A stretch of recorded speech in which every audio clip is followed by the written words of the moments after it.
Ha? Sige, ulog mo lang. Saan pupunta? Doon sa hopper niya. Pindutin mo. Yun meron siyang tatlong coin yan. Pag kasi di ba nakalagay, king, 2 spade, 3 coin yung lalabas. So, 3 yung lumabas.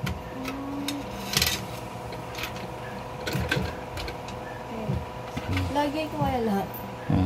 Hindi, 3 lang yung naiipon naman sa loob eh. Basta yung sa hopper niya may 3 nakasave. Pag nakakuha ka ng 2 na lang yung isa na lang yung matitira. Wala mo. Yan, lumabas niyan. 2 lang. Kasi 2 na lang yung isa lang. Isa lang yung nasa hopper niya. Ano na yan, 6 na. Isa na lang ngayon laman nung niyan, dun sa hopper. Tapos ito, ihulog mo. Kasi 3 lang yung nandun sa loob na naiiwan. Ayan, hanggang 3 lang din. Huwag mong puwersahin. Hanggang 3 coin lang din yung malalagay mo doon. Ayun, naipon na dun sa loob. Isa pa, mag-unang pa. Naipon na, 2 na. Wala na. Isa pa, lagyan mo na. Ganun yun.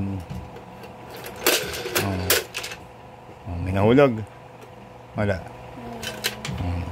Diba? Monta nga lang.